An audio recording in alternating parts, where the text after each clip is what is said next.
ஷீரா அதுதான் நம்ம பார்க்க போகிறோம். அதுக்கு என்னென்ன தேவை, எப்படி பண்ணுறதுன்னு பார்க்கலாம்.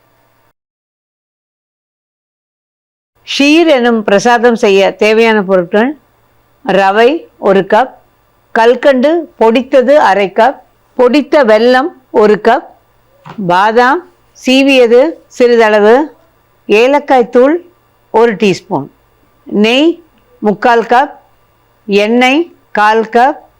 இப்போ இந்த ஷீராவுக்கு தேவையான பொருள்லாம் பார்த்தோம் இல்லையா. இந்த ஷீராங்கிறது ஸ்ரீரங்கம் பக்கம் ஸ்ரீரங்கம் பெருமாளுக்கு கூட இது வந்து பிரசாதமாக நெய்வேத்தியம் பண்ணுவாங்க.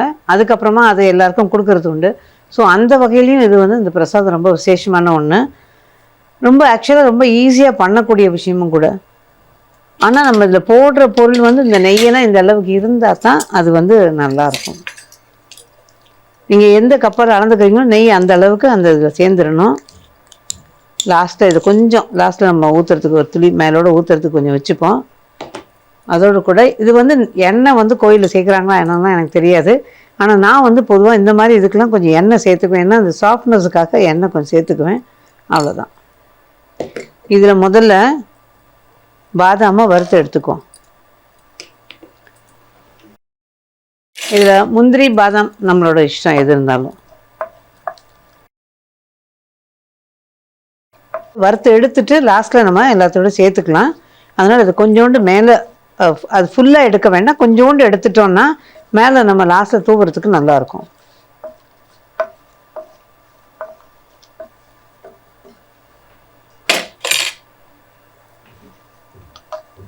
மேலோட கொஞ்சம் அப்படியே எடுத்துக்கிறேன்னா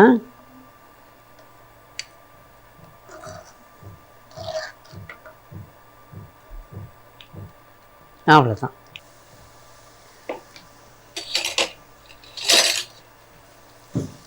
ரவை நல்லா வறுபடணும். இவ்வளோவா நெய்ன்னு யோசிக்கலாம், பட் இந்த அளவு போட்டால் தான் இந்த மாதிரி விஷயங்கள் நல்லாயிருக்கும். நம்ம ரொம்ப இது வேண்டாம்னு நினைக்கிறவங்க, இல்லை இந்த அளவுக்குலாம் வேணாம் எங்களுக்கு கொஞ்சமாக போட்டுக்கணும்னு நினைக்கிறவங்க நீங்கள் அதுக்கு தகுந்த மாதிரி போட்டுட்டு எண்ணெயை கலந்துக்கலாம்.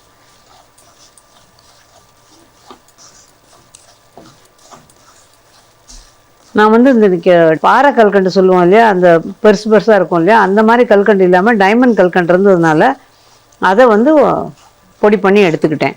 இது உங்கள்கிட்ட எந்த கல்கண்டு இருந்தாலும் பொடி பண்ணி அதில் வந்து 1/2 கப் அளவுக்கு எடுத்துக்கங்க. நல்ல இனிப்பு பிடிக்கும்னு நினைக்கிறவங்க 1 கப் கூட போட்டுக்கலாம். 1 கப்பு பொடிச்ச வெல்லமும் 1 கப்பு அதுவும் போட்டுக்கலாம். பொடிச்ச வெல்லம் அல்லது நாட்டு சர்க்கரை எது இருந்தாலும் ஓகே. பாருங்கள், தண்ணி ஒரு பக்கம் கொதிக்க ஆரம்பிச்சாச்சு. இதுவும் நல்லா வாசனை வரா மாதிரி வறுத்துட்டேன். வறுத்த ரவையாக இருந்தாலும் வாசனை வரா மாதிரி ஒரு தடவை நல்லா வறுத்துட்டோன்னா நல்லாயிருக்கும். இப்போ இந்த கொதிக்கிற தண்ணியை ஊற்ற போகிறோம்.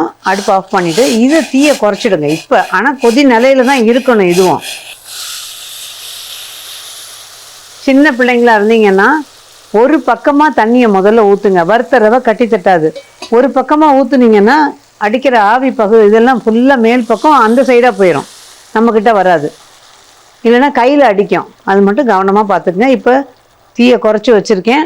குறைச்சி வச்ச வாழை ஒரு மூடியை போட்டுடலாம், அது வேகட்டும். அவ்வளோதான். ஒரு 3 நிமிஷம் வெந்துச்சுன்னா போதும் தாராளமாக. இப்போ இந்த 3 நிமிஷம் ஆயிடுச்சு பாருங்கள். நல்லா அந்த தண்ணியெல்லாம் இழுத்துக்கிட்டு ரவையும் வெந்திருக்கு. இப்போ தீயை தூண்டிக்குங்க. தூண்டிட்டு நம்ம இந்த பொடிச்சு வச்சுருக்க கல்கண்டையும்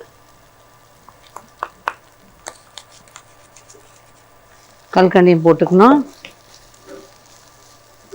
பொடி பண்ண வெல்லம், இது நாட்டு சர்க்கரையாகவும் எடுத்துக்கிட்டிங்கனாலும் சரிதான். அதோட ஏலக்காய், அவ்வளோதான். இப்போ தீயை தூண்டிக்குங்க. ஏன்னா இது வந்து நீத்து விடும்.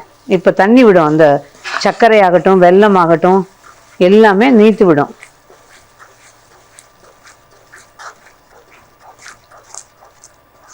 இந்த வெல்லம் நல்ல கலராக இருந்ததுன்னா உங்களுக்கு வந்து இது இன்னும் டார்க் ப்ரௌனாக வரும். இப்போ நல்லா இது சேர்ந்து வரணும். இதோட நம்ம வறுத்து வச்சுருக்கோம் இல்லையா பாதாம் தனியாக எடுத்து இப்போ இந்த நேரத்தில் கொஞ்சம் சேர்த்துக்கோங்க. அவ்வளோதான். இப்போ பார்த்தீங்கன்னா நம்ம ஊற்றின நெய்யன்னா கசிய ஆரம்பிச்சிருக்கு. மேலே கொஞ்சமாக நெய், ஏன்னா எப்பவுமே நான் லாஸ்ட்டில் அந்த நெய் போடுறது என்னோடய பழக்கம். இது அதே மாதிரி பாதாமா முந்திரியா அது நீங்கள் திரும்ப பண்ணிக்கலாம், ஒன்றும் பிரச்சனை கிடையாது. நம்மகிட்ட என்ன இருக்கோ அதை யூஸ் பண்ணிக்கலாம். அப்படியே அப்படி கையில் ஒட்டாமல் வரணும், அந்த கரண்டியில் எடுக்கும்போது ஒட்டாமல் வந்து விழுகணும், அந்த மாதிரி இருக்கணும். அப்போ தான் இந்த ஷீரா நல்லாயிருக்கும்.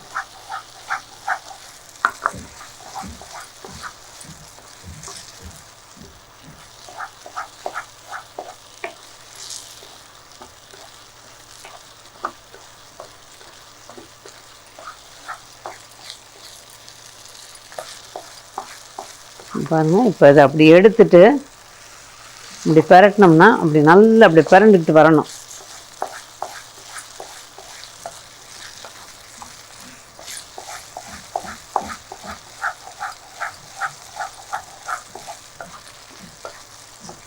இப்போ நல்லா வெளியில் தள்ளிடுச்சு, நெய்யெல்லாம் ரெடி ஆயாச்சு. இப்போ இதை ஆஃப் பண்ணிடலாம். ஆஃப் பண்ணிவிட்டு பிளேட்டிங்க்கு ரெடியாக வச்சுருக்கோம் இல்லையா, அதில் வச்சிடுறேன். இப்போ பார்த்திங்கன்னா இந்த கரண்டியில் அப்படியே ஒட்டாமல் வந்து விழுகணும், அப்போ தான் நல்லாயிருக்கும். இந்த மாதிரி விழுகணும்.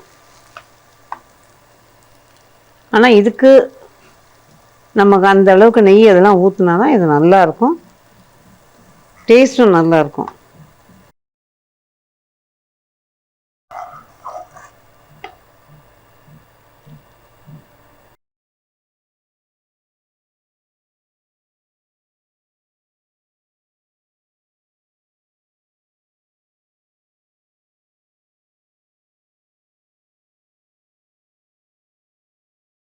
ஸோ இன்றைக்கி 2 விதமான இனிப்பு பலகாரம் பார்த்துருக்கோம். ஒன்று பாரம்பரியமாக பண்ணக்கூடிய சுஜ்ஜி அப்பம், இன்னொன்று ஆக்சுவலாக பாரம்பரியமாக பண்ணக்கூடியது. பட் ஒரு சின்ன இதெல்லாம் ஒவ்வொன்றுத்துலேயும் ஒரு சின்ன மாற்றம் கொடுத்து பண்ணுறேன். அந்த வகையில் நைவேத்தியம் பண்ணக்கூடிய ஒரு ஷீரா இதுதான் நான் இன்றைக்கி செஞ்சு காமிச்சிருக்கேன்.